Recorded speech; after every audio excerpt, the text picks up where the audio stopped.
Chapter 7.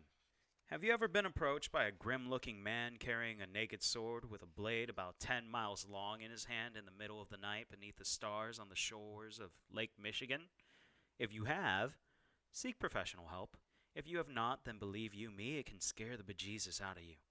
I took in a quick breath and had to work not to put it into a quasi-Latin phrase on the exhale, one that would set the man's body on fire and reduce him to a mound of ashes. I react badly to fear. I don't usually have the good sense to run or hide. I just try to smash whatever it is that is making me afraid. It's a primitive sort of thing, and one I don't question too much. But reflex-based murder seemed a tad extreme, so rather than setting him on fire, I nodded instead. Evening, Morgan. You know as well as I do that those laws apply to mortals, not fairies. Especially for something as trivial as I just did. And I didn't break the fourth law. He had the choice whether to take my deal or not. Morgan's sour, leathery face turned a bit more sour, the lines at the corner of his mouth stretched and becoming deeper. That's a technicality, Dresden. A pair of them. His hands, broad and strong, resettled their grip upon the sword he held. His unevenly graying hair was tied into a ponytail in the back like Sean Connery's in some of his movies, except that Morgan's face was too pinched and thin to pull off the look. Your point being? I did my best to keep from looking nervous or impressed. Truth be told, I was both. Morgan was my warden, assigned to me by the White Council to make sure that I didn't break or bend any of the laws of magic. He hung about and spied on me mostly, and usually came sniffing around after I'd cast a spell of some kind. I would be damned if I was going to let the White Council's guard dog see any fear out of me. Besides, he would take it as a sign of guilt, in the true spirit of paranoid fanatics everywhere. So, all I had to do was keep a straight face and get out before my wariness made me slip up and do or say something he could use against me. Morgan was one of the deadliest evocators in the world. He wasn't bright enough to question his loyalties to the council, and he could do quick and dirty magic like few others could. Quick and dirty enough to rip the hearts out of Tommy Tom and Jennifer Stanton's chest, in fact, if he wanted to. My point, he said, scowling, is that it is my assigned duty to monitor your use of your power and to see to it that you do not abuse it. I'm on a missing persons case, I said. All I did was call up a dewdrop fairy to get some information. Come on, Morgan. Everybody calls up fairies now and then. There's no harm in it. It's not as though I'd mind controlling the things, just leaning on them a little. Technicality, Morgan growled. I stuck out my chin at him belligerently. We were of a height, though he outweighed me by about 100 pounds. I could pick better people to antagonize, but he'd really gotten under my skin. A technicality I'm prepared to hide wildly behind. So unless you want to convene a meeting of the council to call me on it, we can just drop the discussion right here. I'm pretty sure it'll only take them about 2 days to cancel all their plans, make travel arrangements, and then get here. I can put you up until then. I mean, you'd be dragging a bunch of really crotchety old men away from their experiments and things for nothing. But if you really think it's necessary... Morgan scowled at me. No, it isn't worth it. He opened his dark trench coat and slid the sword away into its scabbard. I relaxed a little. The sword wasn't the most dangerous thing about him, not by a long shot, but it was his symbol of the authority given to him by the White Council, and if rumors were true, it was enchanted to cut through the magical spells of anyone resisting him. I didn't want things ever to go far enough for me to find out if the rumors were true. I'm glad we agree about something, I said. Nice seeing you again. I started to walk past him.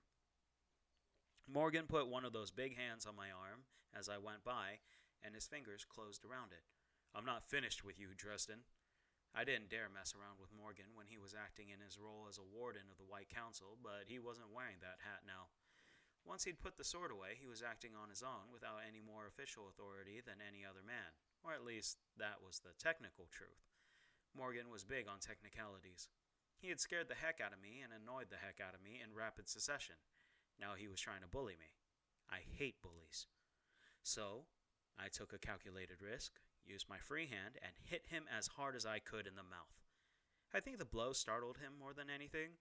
He took a step back, letting go of my arm in surprise, and just blinked at me. He put one hand to his mouth, and when he drew his fingers away, there was blood on them. I planted my feet and faced him without meeting his eyes. Don't touch me. Morgan continued to stare at me, and then I saw an anger creep over his face, set his jaw. make the veins at his temples stand out. "How dare you," he said. "How dare you strike me?" "It wasn't so hard," I said. "If you've got counsel business with me, I'm willing to give you whatever respect is your due. When you come on strong to me on personal business, I don't have to put up with it." I saw the steam coming out of his ears as he mulled it over. He looked for a reason to come after me and realized that he didn't have one according to the laws. He wasn't too bright. Did I mention that already? And he was a big one for following the laws.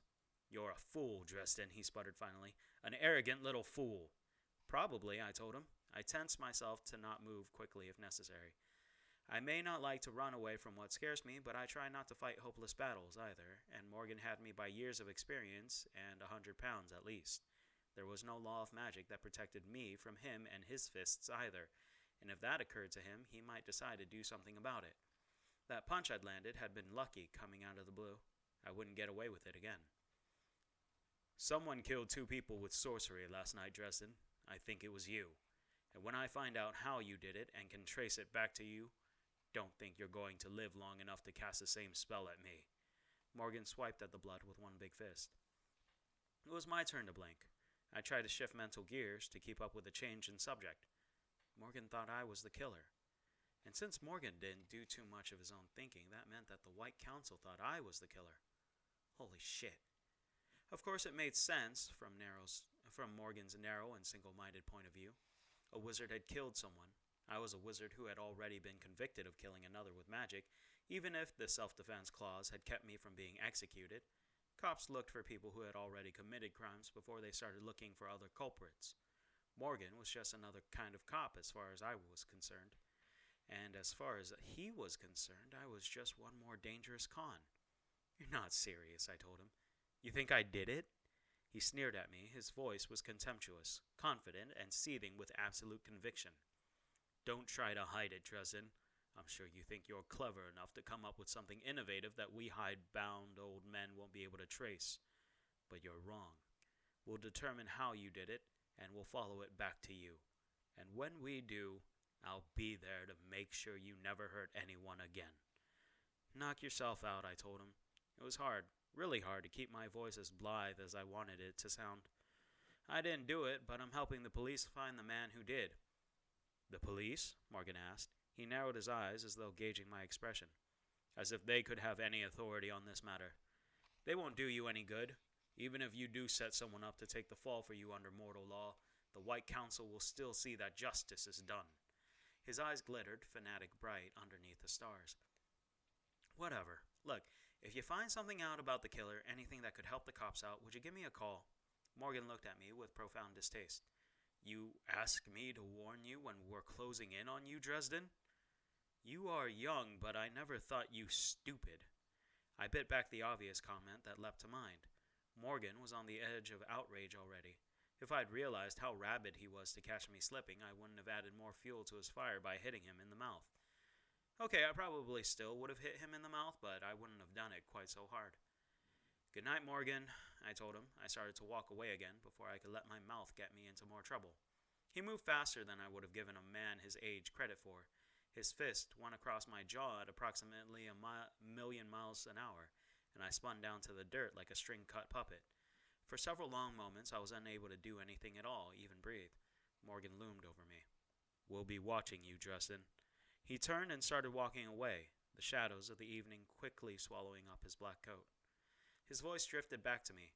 "We'll find out what really happened." I didn't dare spout out a snappy comeback. I felt my jaw with my fingers and made sure it wasn't broken. Before I stood up and walked back to the beetle, my legs feeling loose and watery.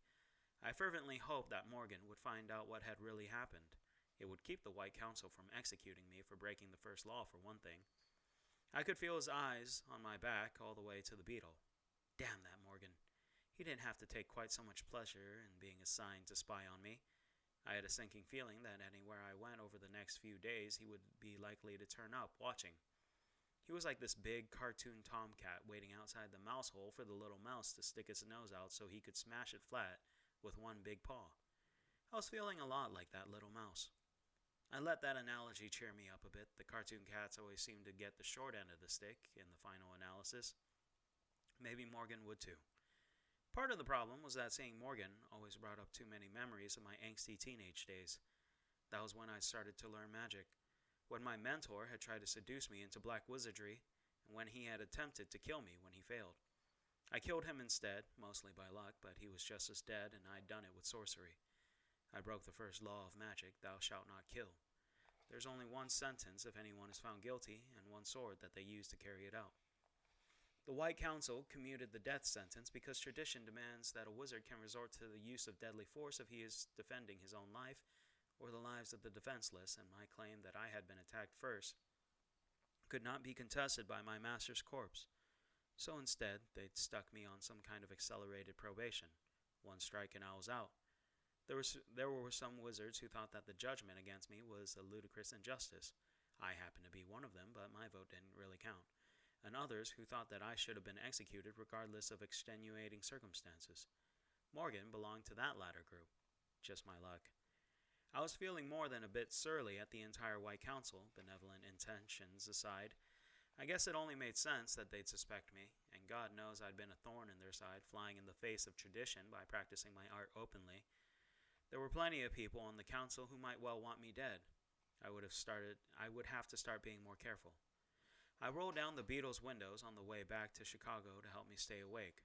I was exhausted, but my mind was racing around like a hamster on an exercise wheel, working furiously, getting nowhere. The irony was thick enough to make my tongue curl. The White Council suspected me of the killings, and if no other suspect came forward, I was going to take the rap. Murphy's investigation had just become very, very important to me. But to pursue the investigation, I would have to try to figure out how the killer had pulled off that spell, and to do that, I would have to indulge in highly questionable research that would probably be enough to get me a death sentence all by itself. Catch-22.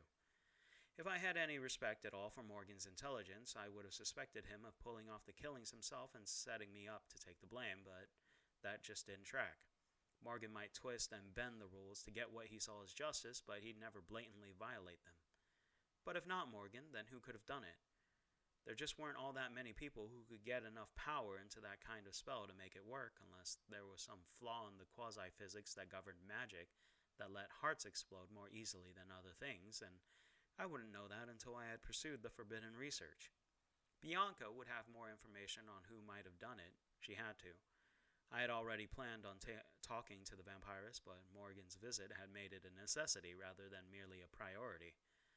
Murphy was not going to be thrilled that I was thrusting myself into her side of this investigation, and better, because White Council business was all hush-hush to non-wizards. I wouldn't be able to explain to her why I was doing it. Further joy. You know, sometimes I think someone up there really hates me.